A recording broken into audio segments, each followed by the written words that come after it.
उसके बाद गुरुदेव भगवान के साक्षात दर्शन, क्योंकि ये इनका वास्तविक सतलोकीय रूप है।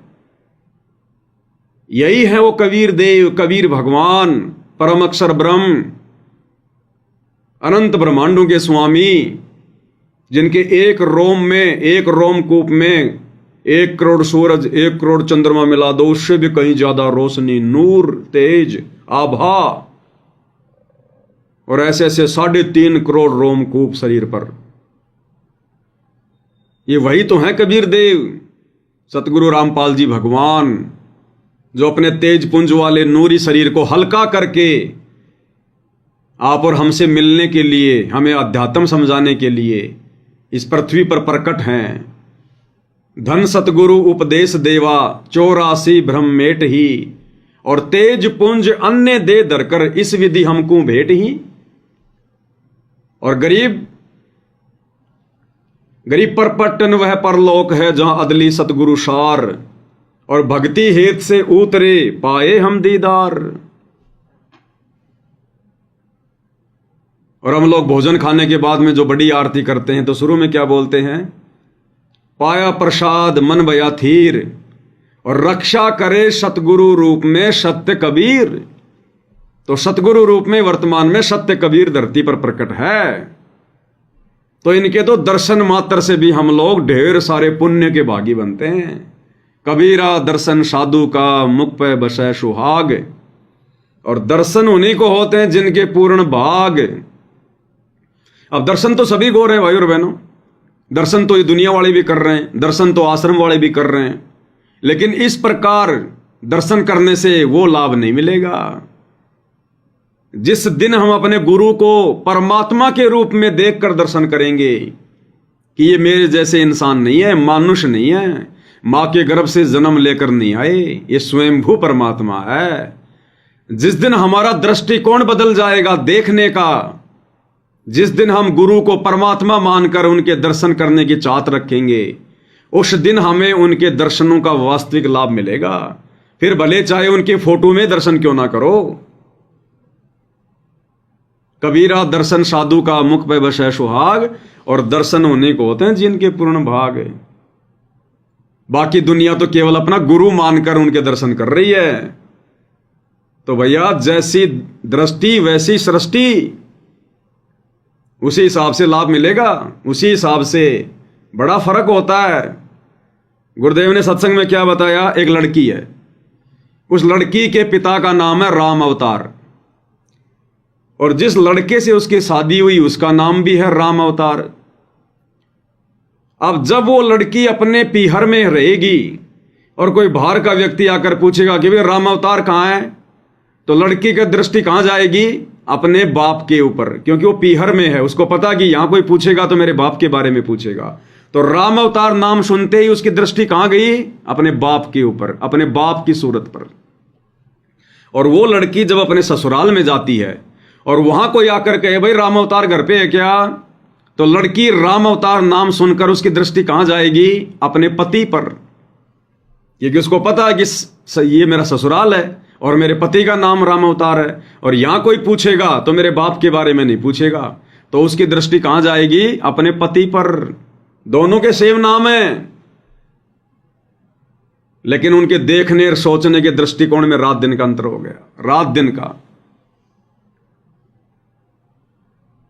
उस लड़की से कोई पूछेगा कि आपके पिता का नाम क्या है, वो बोलेगी राम अवतार। फिर पूछा जाएगा तुम्हारे पति का नाम क्या है? राम अवतार। दोनों एक ही नाम है, और एक तो जन्म देने वाला और एक आजीवन साथ निभाने वाला। तो इसी प्रकार भाई और बहनों, जब तक हम अपने गुरुदेव को खाली अपने गुरुजी की नजर से देखेंगे, एक मानुष मानते हुए देखेंगे, तब तक भाई और बहनों हमें वो वस्तु प्राप्त नहीं हो सकती, हमें उनके दर्शन के वास्तविक लाभ प्राप्त नहीं हो सकते।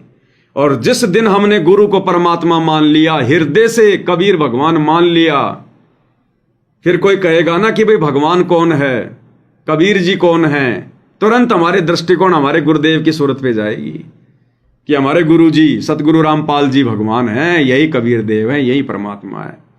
फिर हमें उनके दर्शन के वो लाभ मिलेंगे। तो भाई और बहनों, इतना सारा सब कुछ परमेश्वर हमें जो आशीर्वाद दिया करते थे, उनके दर्शन हुआ करते थे, इतना भक्ति धन हमारा जमा हो जाता है। कोई 2 वर्ष भक्ति करता है, कोई 6 महीने, कोई 1 साल, तो भक्ति धन तो बहुत सारा जमा हो गया। अब ये काल फिर हमारे को कैसे ठगेगा बिना ज्ञान के? उसके बाद क्या होगा अगर उस आत्मा ने मर्यादा तोड़ दी? ये जरूरी नहीं है कि मर्यादा टूटते ही आपको दंड मिलेगा, ये जरूरी नहीं होता। ये बहुत ही कम होता है कि मर्यादा टूटते ही आपके ऊपर कोई आपत्ति आएगी, बहुत ही कम होता है ऐसा। और ये केवल उन्हीं आत्माओं के साथ में होता है जिन आत्माओं का कोई बुरा संस्कार बहुत ही नजदीक होता है। जैसे एक तरफ तो आपका मर्यादा तोड़ना हुआ और दूसरी तरफ आपका वो बुरा समय आना हुआ जो आपके भाग्य में था। परमात्मा जिसको टालना चाह रहा था, उस दुर्घटना को परमात्मा, उस बला को टालना चाह रहा था, लेकिन इधर हमने मर्यादा तोड़ दी। तो मर्यादा तोड़ते ही वो बुरा संस्कार आ गया दूसरी तरफ जो हमारे भाग्य में लिखा हुआ था। अब मर्यादा टूटने के कारण गुरुजी उस समय को टाल नहीं सकते, ये उनका विधान है, उनका नियम है। तो वो चोट हमारे को तुरंत खानी पड़ जाती है। किसी का एक्सीडेंट हो जाता है या कोई मृत्यु हो जाती है, कोई भयंकर कोई बीमारी हो जाती है, तो ये तो बहुत ही कम होता है, बहुत ही कम। ज्यादातर क्या होगा, आपने भक्ति कर ली, साल 6 महीने भक्ति धन जमा कर लिया और फिर आपने मर्यादा भी तोड़ दी और अभी आपका वो बुरा समय आ नहीं रहा आसपास, तो फिर ये काल जीव को भ्रमित कर देता है कि भैया देखो मैंने तो मर्यादा भी तोड़ रखी है, मैंने तो नाम भी खंड कर रखा है। या फिर मान लो उसने गुरुजी को छोड़ दिया, उसने भक्ति छोड़ दी, या कोई दूसरी भक्ति में लग गया, दूसरे संतों के पास चला गया, तो वो क्या कहेगा कि कुछ नहीं है, सब फालतू की बातें, देखो मैंने तो भक्ति छोड़ रखी है, अरे मैंने तो संत रामपाल जी का नाम भी तोड़ दिया, और देखो मेरा तो बाड़ी बाका नहीं हो रहा, मेरे ऊपर कोई आपत्ति नहीं आ रही। ये सब मूर्ख बनाते हैं, डराते हैं हमारे को। तो गुरुदेव ने बताया कि वो मूर्ख आदमी है, उसने ज्ञान को आधार नहीं बनाया। या कोई दूसरे संतों के पास चला गया और वहां जाकर भी उसको लाभ हो रहे हैं क्योंकि अभी उसका वो बुरा समय नहीं आया, और दूसरे संत की शरण में चला गया और वहां उसको लाभ हो रहे हैं, तो वो ये मान बैठता है कि मेरे को यही गुरुजी लाभ दे रहा है, जबकि लाभ उसको उस पहले वाली भक्ति से मिल रहे हैं क्योंकि उसने गुरुजी की शरण में रहकर बैटरी चार्ज कर रखी है। लाभ उसको उस भक्ति से मिल रहे हैं और उसको काल ने भ्रमित कर दिया कि मैंने तो ये नया गुरु बना लिया ना, अब हो रहे हैं मेरे को लाभ। संत रामपाल जी की भक्ति करते करते तो मुझे कोई लाभ ही नहीं हो रहे थे।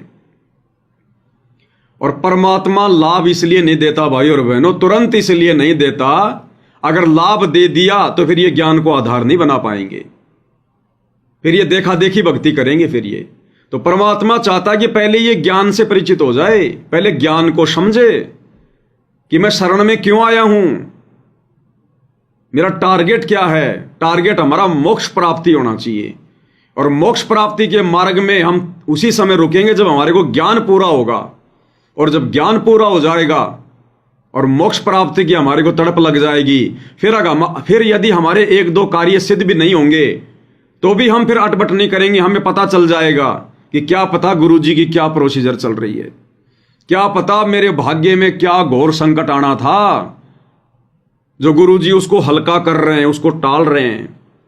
जिस प्रकार गुरुदेव ने उदाहरण दिया ना, एक व्यक्ति का एक्सीडेंट हो जाता है, पैर टूट गया, टांग टूट गई और हॉस्पिटल में आ गया। अब डॉक्टर क्या करेगा? सबसे पहले डॉक्टर खून को रोकेगा, उस ब्लड को रोकेगा, क्योंकि अगर ब्लड बह गया तो वो जिंदा नहीं बच पाएगा। तो डॉक्टर उसके दर्द के ऊपर ध्यान नहीं देता, और वो चिल्लाता है कि डॉक्टर साहब मेरे पैर टूट गए, मुझे दर्द हो रहा है, मुझे बहुत दर्द हो रहा है। लेकिन डॉक्टर उसके चिल्लाट पे ध्यान नहीं देगा। डॉक्टर को पता है ये दर्द तो थोड़ी देर बाद में ठीक हो जाएगा, ये टांग तो बाद में भी जुड़ जाएगी, ये कोई इतनी बड़ी समस्या नहीं है।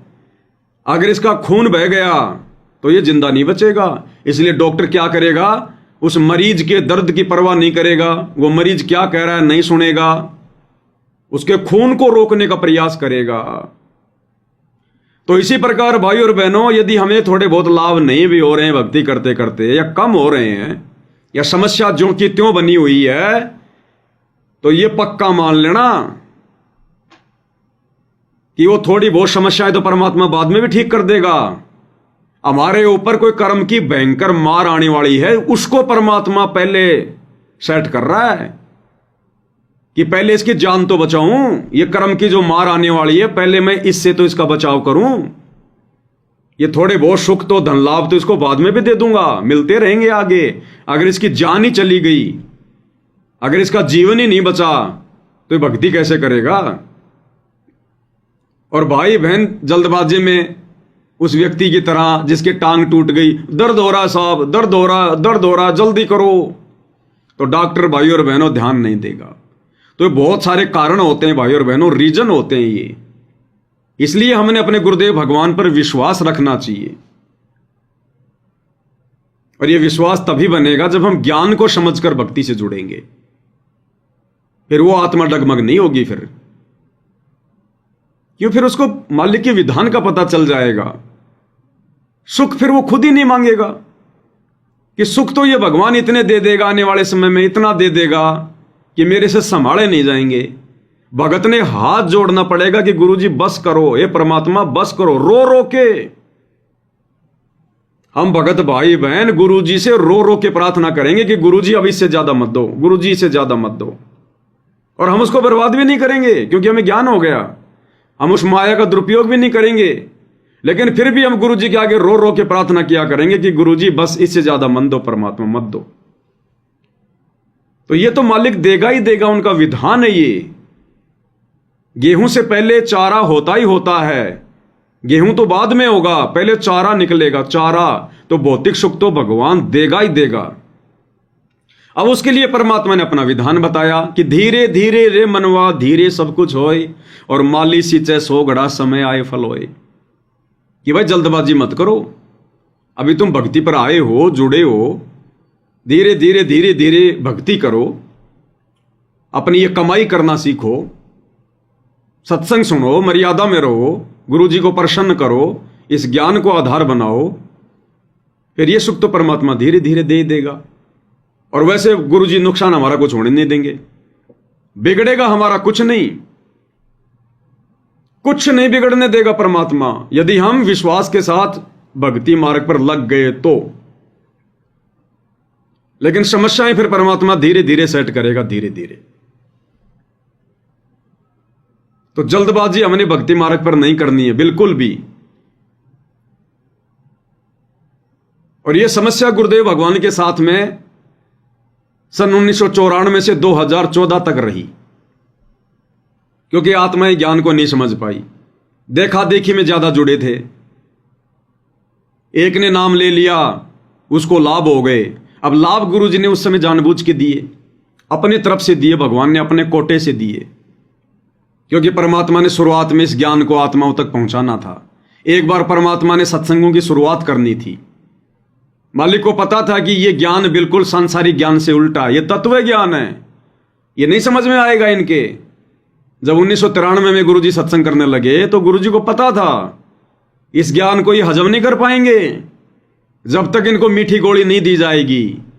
तो परमात्मा ने उनके सौ कार्य सिद्ध किए उन भाई बहनों के अपनी तरफ से, जो उनके भाग्य में नहीं था। किसी को प्रेत बाधा है, किसी को भूत पीछे लगा हुआ है, किसी के घर में कोई नशेड़ी है, किसी के घर में कोई नौकरी नहीं है, किसी को रहने को मकान नहीं है, किसी का कोर्ट में मुकदमा चल रहा है, किसी की बेटी को तलाक मिला हुआ है, किसी की भैंस खराब हो रखी है, किसी की फसल नहीं हो रही। तो परमात्मा ने, गुरुदेव भगवान ने जानबूझ के 100 लाभ दिए। तब वो आत्माएं गुरुदेव के चरणों में टिकी रही, केवल ज्ञान को समझकर कोई नहीं टिका उस समय। तो उस समय परमात्मा ने जानबूझ के लाभ दिए ताकि एक बार ये मार्ग आगे चले बढ़े। तो मीठी गोली भी दी गुरुजी ने साथ साथ। अब गुरुजी ने अपनी तरफ से लाभ दिए तो उन आत्माओं ने फिर सत्संगों पे ध्यान देना छोड़ दिया कि बस भाई ये तो बाबा रामपाल जी से नाम ले लिया, बस ऐसे लाभ होते रहेंगे। तो उन्होंने ज्ञान को ज्यादा महत्व नहीं दिया, वो ज्ञान की गहराई में फिर गए ही नहीं कि बस यहां तो नाम लेने से लाभ मिलता है। और उसी बात का फिर ढिंढोरा पीटना शुरू कर दिया अपने रिश्तेदारों को और अपने अड़ोसी पड़ोसियों को। चलो चलो हमारे गुरुजी से नाम ले लो, जैसे कोई सर्कस देखने जाते हैं ना कि चलो चलो तुम भी चलो, गाड़ी जा रही है तुम भी चलो। तो ज्ञान किसी को ढंग से समझ में आया ही नहीं, ना उन भक्तों ने समझा और ना किसी को समझाया। और जैसे घर में लाभ हुआ तुरंत अरे चलो चलो गुरुजी से नाम ले लो, तुम्हारा ये काम हो जाएगा, तुम्हारा वो काम हो जाएगा। और परमात्मा ने उनके भी सौ काम सिद्ध कर दिए। तो भाइयों और बहनों, सन 1994 से लेकर और विशेषकर सन 2010 तक ये जितने भी भगत भाई बहन जो जुड़े हुए हैं, ये ज्ञान आधारी नहीं है। ये गुरु को परमात्मा नहीं मान रहे, ये गुरु को मानुष मानते हैं। इनको गुरुजी ने सौ सुख दिए, इसलिए ये गुरुजी के चरणों से लगे हुए हैं। और यही कारण है आज ये लोग बिल्कुल भी ज्ञान को आधार नहीं बना पा रहे। आज गुरुजी का परिवार कितने कुकर्म कर रहा है, ये कोऑर्डिनेटर कितने कुकर्म कर रहे हैं। सरेआम गुरुजी के मर्यादाओं की धज्जियां उड़ाई जा रही है।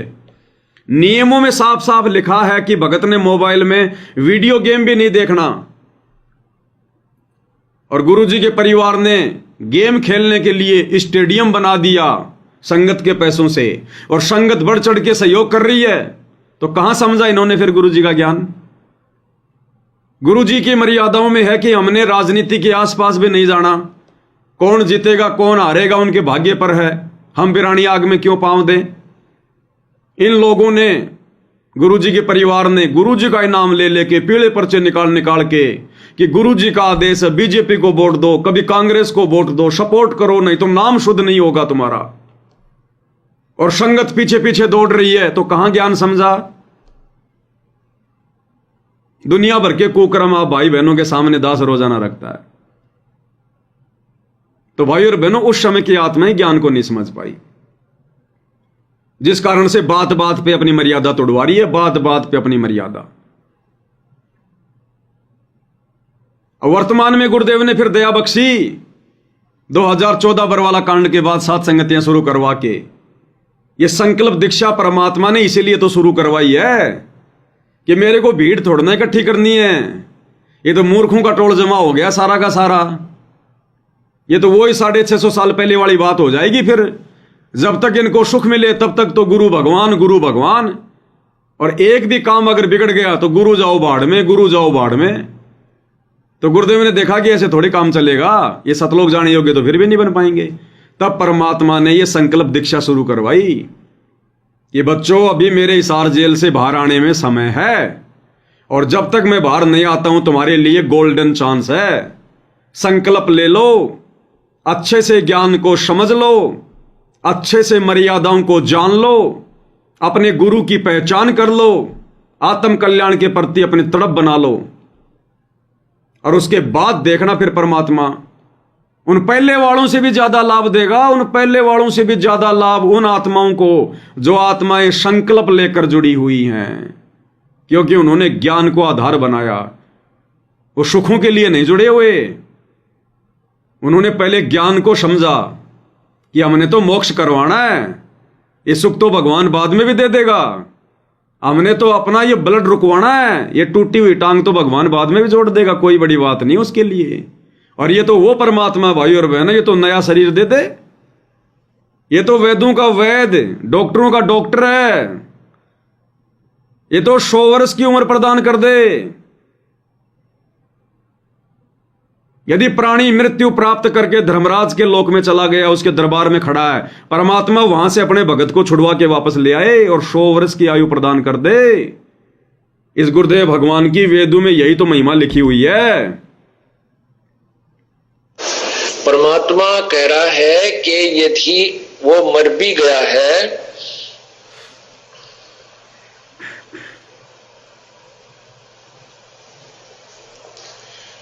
और उसकी आयु शेष नहीं रही है, तो भी मैं उसको उस मृत्यु देवता से भी छुड़वा लाऊं, भगवान कहते हैं ये, क्योंकि वेदों में पूर्ण परमात्मा की महिमा है। और जो महर्षि दानंद के जो कट्टर अनुयायी बन गए, उन्होंने महर्षि दानंद की ही उस सोच को प्रबल रखा, जिसकी नकारात्मक सोच है। ना आध्यात्मिक ज्ञान था महर्षि दानंद जी को, ना कोई खगोल भूगोल का ज्ञान था। क्योंकि महर्षि दानंद जी कहते हैं सत्यार प्रकाश के समोल्लास नंबर 7 में कि साधक के भक्ति करने वाले के पाप अक्षमा नहीं होते, जबकि यजुर्वेद अध्याय नंबर 8 के मंत्र 13 में 7 बार लिखा है भगवान की महिमा में कि पूर्ण परमात्मा अपने साधक के घोर पापों का विनाश कर देता है। इससे सिद्ध है कि महर्षि दानंद को वेद ज्ञान बिल्कुल नहीं था, केवल वो एक संस्कृत भाषा के जानकार थे और भाषा का काम केवल अपने विचारों को दूसरे तक पहुंचाना होता है। और वो वेद ज्ञान से अपरिचित होने के कारण भी सत्य संदेशा जो वेदों का है वो जनता तक नहीं दे सके, अपना भी जीवन व्यर्थ किया और लाखों लोगों को बर्बाद कर चले गए। तो आज हमें वो आध्यात्मिक वेद मिला है, वो सतगुरु मिला है जो धर्मराज के दरबार से भी अपने भगत को छुड़वा कर वापस पृथ्वी पर लाकर 100 वर्ष की आयु प्रदान कर दे। फिर बताओ, ये छोटे मोटे सुख देना, ये लाभ देना, घर में कोई नौकरी देना, कोई भूत प्रेत की बाधा ठीक करना, ट्यूबवेल में पानी वगैरह कर देना, ये कौन सी बड़ी बातें हैं गुरुदेव भगवान के लिए? ये सुख तो परमात्मा आजीवन देगा, हमारे को आजीवन देगा। अगर हमें ये भक्ति करते करते इस गंदे लोक में भी सुख नहीं मिले, तो बताओ फिर हम क्या उम्मीद करेंगे कि भगवान हमारे को सतलोक में सुख देगा? ये तो आम व्यक्ति कहता कि जिसका ये लोक सुखी नहीं, उसका परलोक कहां से सुखी हो जाएगा? तो हमने ये कैसे सोच लिया कि भगवान सुख नहीं देगा? ये तो सुख का सागर है, सुखों का भंडार है। ये परमात्मा तो वो सुख देगा आने वाले समय में भाई और बहनों, हमारे से इन सुखों को संभाला नहीं जाएगा। और एक समय ऐसा भी आ जाएगा भाई और बहनों, जब ये ज्ञान हम साथ साथ लेकर चलेंगे ना, ज्ञान को आधार बनाकर, एक समय भाई और बहनों वो भी आ जाएगा, हम इन सुखों से दूर हटने के लिए गुरु जी से प्रार्थना करेंगे। आज तुम सुख मान रहे हैं अज्ञानता में, मूर्खता में, मन में चाहता है हमारे, भले कोई मुंह से ना कहे, लेकिन मन में तो क्या चलता रहता है। और एक समय भाई और बहनों वो भी आएगा, हम गुरु जी से हाथ जोड़ेंगे, प्रार्थना करेंगे कि गुरु जी मेरे को तो मिर्च रोटी दे दो, बस मिर्च रोटी, और परमात्मा रहने के लिए झोपड़ी दे दो। मालिक मेरा तो इन पत्थरों के मकानों में भी वो आनंद नहीं आ रहा, परमात्मा मेरा तो मन नहीं लगता इन पत्थरों में, ये मालिक झोपड़ी दे दो। वो समय आएगा भाई और बहनों। क्यों आएगा? क्योंकि इस ज्ञान को आधार बनाने से और भक्ति मर्यादाओं में रहकर करते रहने से हमारे दिलो दिमाग में, हमारी सोच में, हमारे विचारों में, हमारे शरीर में भाई और बहनों परिवर्तन होना शुरू हो जाएगा। परिवर्तन, हमारी व्यवस्था को गुरुजी चेंज करना शुरू कर देंगे, हमें पता ही नहीं चलेगा धीरे धीरे हमारे अंदर क्या बदलाव हो रहे हैं। हमें अच्छे भी नहीं लगेंगे मकान, जिस मकान में टाइल लगी होगी, चिप्स लगी होगी, मार्बल लगा होगा, दुनिया भर की चित्रकारी लगी होगी, हमारा उस मकान में मन नहीं लगेगा, हमारा सुमरण भी ढंग से नहीं होगा उस मकान में। और भगवान से यही विनती करेंगे, भगवान एक कच्चा मकान दे दे मालिक। हमें वो पुराने दिन याद आएंगे हमारे बचपन के, कि हमारे बाप दादा वो कैसे रहा करते थे, कैसे उनके मकान हुआ करते थे। और ये नौकरियों में, ये नौकरियां वगैरह जो आज ये नौकरी मांग रहे हैं ना भगवान से, मेरा काम धंधा चल जाए, मेरा बिजनेस चल जाए, हम हाथ जोड़ेंगे गुरुजी से कि गुरुजी ये नौकरी फोकरी बाढ़ में जाए। ये दुनिया भर का जो दिमाग लगा रहे हैं ना आज हम 2 रुपए के 4 रुपए बनाने में, ये छोड़ देगा भगत कि बाढ़ में जाओ। परमात्मा छोटा मोटा धंधा दे दे कोई, बस 2 टाइम की रोटी मिल जाए और आपका भजन हो जाए। वो स्थिति आएगी भाई और बहनों, एक दिन हमारी वो स्थिति आएगी। ये ज्ञान ही ऐसा है, ये मार्ग ही ऐसा है भगवान का। दास तो अपनी बता रहा भाई, और मुझे जो महसूस हो रहा दास वो बता रहा है, बाकी मुझे क्या पता। लेकिन मेरे साथ में जो बीत रही है, मेरे साथ में जो अनुभव हो रहा है, हालांकि दास के पास है भी कुछ नहीं कि भाई भगवान ने मेरे को कोई बहुत बड़ा कोई धन्ना सेठ बना दिया होगा, कुछ नहीं है, कुछ नहीं। लेकिन वर्तमान की जो परिस्थितियां हैं मेरे सामने, जो सेवा मुझसे परमात्मा ये करवा रहा है, इस सेवा के तहत भाई और बहनों शहर में रहना मेरी मजबूरी है। नहीं, मैं शहर में 1 मिनट भी नहीं रुकूं, 1 मिनट भी। दम घुट रहा भाई और बहनों मेरा भी यहां पर दम। ना किसी से बोलना, ना किसी से चलना, ना कोई रिश्तेदारी, ना कोई गपशप मारना, ना कोई फिल्में देखना, ना फालतू में घूमने के लिए जाना। बताओ फिर शहर में क्यों रह रहे हैं फिर हम? अरे शहर में आदमी क्यों रहता है कि खाएंगे, कमाएंगे, ऐश करेंगे, बच्चे पढ़ाएंगे, बच्चों को बड़ी बड़ी कोचिंग देंगे, नौकरियां लगाएंगे। अब ना तो हम बच्चे पढ़ा रहे, ना बच्चों को हमने नौकरी लगानी, ना हमने कोई कोचिंग करवानी, ना हम कोई फिल्में देखने जाते, ना कोई सांग सिनेमा देखते, ना कहीं घूमने जाते, ना हमारे कोई फालतू के यार दोस्त रिश्तेदार। बताओ फिर शहर में क्यों पड़े हम? फिर फालतू में मकानों का किराया, लाइट का इतना बिल, मिट्टी भी यहां पर मोल आती है। तो दास भाई और बहनों बिल्कुल उब चुका है। और दास की ये हृदय से इच्छा है कि परमात्मा आप अंतर्यामी हो, मैं क्या बोलूं, आप तो बेजुबानों की भी भाषा जानते हो परमात्मा। बोलने से पहले भी हम क्या शब्द बोलेंगे वो भी आप जानते हो परमात्मा। बस मालिक ऐसी व्यवस्था कर दो कि बस 2 टाइम की रोटी सूखी दे दो, चाहे चटनी की भी जरूरत नहीं परमात्मा, चटनी की भी जरूरत नहीं है, बस सूखी रोटी मिल जाएंगी, वो भी बहुत है आपके दास के लिए। और परमात्मा शांति से भजन बन जाए अपना। तो वो समय आएगा भाई और बहनों। दास कई बार रोता है गुरु जी के, जो है गुरुदेव भगवान के चरणों में बैठकर, जब परमात्मा के जब हम चरण सेवा करते हैं तो दास और तो कुछ मांगता नहीं, मांगने को कुछ है ही नहीं। यहां भगवान ने बता दिया कि कोई मूर्ख होगा जो मांगेगा। यहां की कोई वस्तु मांगने वाला तो महामूर्ख आदमी होगा। क्या मांगू कुछ थिर ना रहाई, देखत नैन चल्या जग जाई, 1 लख पूत 1.25 लाख नाती, उस रावण के दीवाना बाती। क्या मांगेंगे हम? यहां क्या मांग लेंगे हम? उतना तो मांग नहीं सकते, हमें शर्म आ जाएगी। अगर हमने रावण जितना मांग लिया गुरुजी से तो हमारे को शर्म आ जाएगी। और अगर हमने उतना भी ले लिया तो परमात्मा कहते हैं उस रावण के आज कोई घर में दीपक जलाने वाला नहीं है, उसके खानदान का भी सत्यानाश हो गया। तुम क्या मांगोगे? और मांगना सिखा दिया भगवान ने कि भक्ति दान मोह दीजियो देवन के देवो, और वो बिना मांगे दे दी भगवान ने। वो भक्ति दान गुरुदेव ने बिना मांगे दे दिया। अरे गुरुदेव के शरण में आने से पहले हमें पता था क्या मोक्ष क्या होता है, सतलोक क्या होता है, ये तत्व ज्ञान क्या होता है? तो हमारे तो दिलो दिमाग में भी नहीं थी भक्ति, ये सोच। हम तो इन मंदिरों में जा जाके 100 रुपया चढ़ा कर 5,000 रुपए की चीज मांगा करते थे। तो बिन मांगे परमात्मा ने भक्ति दी हमारे को। तो बताओ आने वाले समय में यदि हमें किसी चीज की जरूरत होगी तो भगवान हमारे से दूर है क्या? हमारे से दूर है क्या गुरुजी? अगर मर्यादा में हैं, भक्ति कर रहे हैं, परमात्मा के अनुसार चल रहे हैं, तो जिस जायज वस्तु की हमें आवश्यकता होगी उसके भरोसे नहीं रहने देगा परमात्मा। और नाजायज के लिए चाहे कितने पैर पीट लो, परमात्मा देगा नहीं, जिसका मोक्ष करना होगा। और यह ज्ञान होने के बाद फिर नाजायज तो कोई नाजायज ही मांगेगा।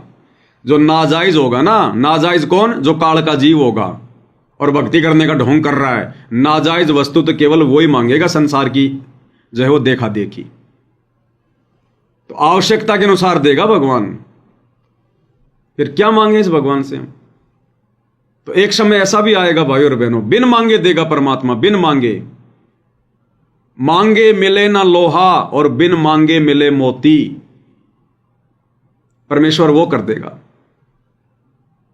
तो इसलिए गुरुदेव भगवान ने 7 संगतियां शुरू करवाई और ये संकल्प दीक्षा की प्रोसीजर शुरू करवाई कि मेरा ज्ञान समझ में आ जाएगा, फिर इनके पास मांगने के लिए भक्ति के अलावा दूसरी चीज बचेगी नहीं। ये सरमाया करेंगे कि क्या मांगे गुरु जी से, गुरुजी तो मना करते हैं ये चीजें मांगने के लिए, और क्यों चाहिए फिर हमें? जब एक दिन हमने यहां से जाना है सब कुछ छोड़ छाड़ के, एक सुई की नोक भी हम लेकर नहीं जा सकते, फिर हम जोड़ के भी क्या करेंगे? हमारे काम की भी क्या वो चीजें? भगवान ने भजन दे दिया तो भोजन भी देगा, और भोजन चाहिए शरीर को चलाने के लिए, पहनने के लिए हमारे को ये कपड़े चाहिए। अब वो दिखावा, आडंबर, पाखंड, दुनिया भर की वो परंपराएं, रीति रिवाज, फालतू की मर्यादा, वो तो है नहीं हमारे पास अब। ना अपने को किसी के बात में जाना, ना छुच्छक भरना, ना कोई दुनिया वालों की तरह ब्याह शादी करना, ना कोई घोड़ा बाजा, कोई बैंड की हमने कोई आवश्यकता, ना बच्चों का जन्मदिन मनाना। परमात्मा ने सब कुछ हटा दिया, सब कुछ छिलका उतार दिया हमारा। तो बताओ फिर हमारे को भजन और भोजन, दो ही चीजों की आवश्यकता तो है, और जिसने भजन दे दिया फिर भोजन की जिम्मेदारी भी तो उसी की है। अरे मालिक कहते हैं, पो पाटी पकड़ा भैया जागी जी आजून, सब कामों को देत है चौं समाना चौन। यही गुरु जी, यही कबीर भगवान चीटी को कण, हाथी को मण, उसकी आवश्यकता के अनुसार तीनों लोकों में प्रवेश करके खिला रहा है। आज से पहले भी हमें यही दे रहा था, हमारा संस्कार बना के छोड़ रखा था गुरु जी ने, और आज हमें साक्षात मिल गए, उस संस्कार से भी बढ़ के दे देंगे। लेकिन परमात्मा हमारे को काल के जाल में नहीं फंसाना चाहते, जाल से बाहर निकालना चाहते हैं। ये माया तो परमात्मा ने भगत के पैरों की बेड़ियां बताई। तो बताओ, बाप हमें फंसाएगा या फिर हम फंसे हुए को निकालेगा? और यदि हमें ज्ञान हो गया कि हम फंसे हुए हैं, फिर हम अपने भगवान से फालतू में चीजें मांग मांग के यहां पर और ज्यादा फंसेंगे, या अपने बाप के मिशन के अनुसार शांत होकर, चुप होकर, भक्ति करके, मन को मारकर, जीवित मरकर यहां से निकलने का हम प्रयास करेंगे? तो समझदार आत्मा नहीं मांगेगी।